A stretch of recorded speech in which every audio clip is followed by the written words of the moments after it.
तो hello students, welcome to our YouTube channel daily dose of physics. आज फिर again इस शॉर्ट वीडियो में हम आपके लिए एक सर्किट बेस्ड क्वेश्चन लेके आए हैं जो कि most important circuit based question है आपके सीबीएसई क्लास 10 बोर्ड एग्जामिनेशन के लिए। तो find the equivalent resistance between P and Q. अब इस टाइप के सर्किट है, इससे पहले हमने जो वीडियो दिया था उसमें भी आपको इसी टाइप का क्वेश्चन था, लेकिन ये थोड़ी न्यू सर्किट है, ये थोड़ा अलग है। इस टाइप के सर्किट में बच्चे कंफ्यूज जाते हैं। सबसे पहले हमको निकालना है equivalent resistance between point P and Q. Equivalent resistance मतलब हमारे पास यहाँ तीन रेजिस्टेंस है, इन तीनों को कंबाइन करके एक सिंगल रेजिस्टेंस बनाना है।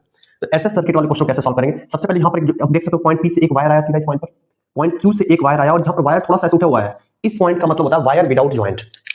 इसका जो मतलब होता है वायर विदाउट ज्वाइंट, मतलब यहां से वायर पास हुआ है without joint, wire without joint यहां से पास हुआ है। ठीक है, अब ऐसे सर्किट को मतलब ये वायर इस वाले वायर को टच ना करके ऐसे ऊपर से निकल गया, इसका ये मतलब होता है। अब इस क्वेश्चन को इस ऐसे सर्किट बेस्ड क्वेश्चन को कैसे सॉल्व करेंगे? अगेन वही फंडा आपको लगाना है जो इससे पहले वाले वीडियो में मैं आपको बताया था। सबसे पहले वायर को देखिए, अब ये वायर यहां से इस वायर वाले पॉइंट को हमने मान लिया ए, अब यही वायर सीधा जा रहा है इस पॉइंट पर, ये पॉइंट भी क्या हो जाएगा, यानी इस पॉइंट का और इस पॉइंट का पोटेंशियल सेम हो गया क्योंकि सेम वायर आया है। ठीक है, इसके बीच में कोई आपका रेजिस्टेंस भी नहीं, पोटेंशियल ड्रॉप करेगा।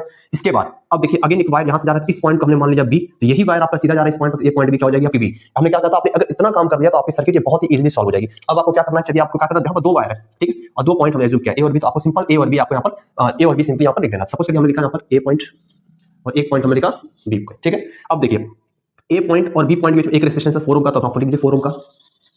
ठीक है, फिर से देखिए यहां भी देख सकते हो आप ए और यहां देखिए बी और ए के बीच में फिर एक रेजिस्टेंस 4 ओम का, फिर से लिख दीजिए आप। ठीक है, फिर से देखिए बी और ए के बीच में फिर एक 4 ओम का रेजिस्टेंस है।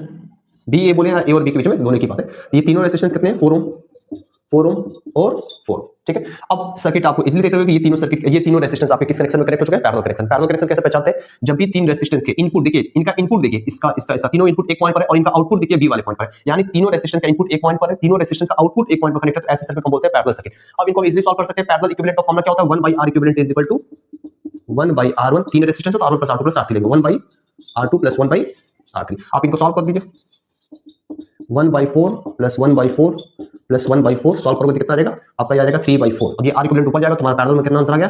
पैरेलल में आंसर आ गया हमारा 4/3 ओम, हमारा फाइनल आंसर आ गया। आई होप आपको ये वीडियो समझ आई होगी। ऐसे हम बहुत सारे आपके लिए शॉर्ट्स वीडियो लेके आएंगे जिसमें इस तरह से इलेक्ट्रिकल सर्किट के आपको हम 10 से 15 क्वेश्चन सॉल्व करा देंगे, जिसमें इस टाइप के क्वेश्चन आपको कोई प्रॉब्लम नहीं होगी। तो अगर आपको वीडियो में थोड़ा सा भी आपको लगता है कि डाउट है, ऐसा कुछ है, तो आप कमेंट करिएगा और फिर से आप इस वीडियो को एक बार दो बार देखोगे, 100% वीडियो समझ में आ जाएगा। इसमें हम कॉन्सेप्ट लगाते हैं पोटेंशियल डिफरेंस वाला।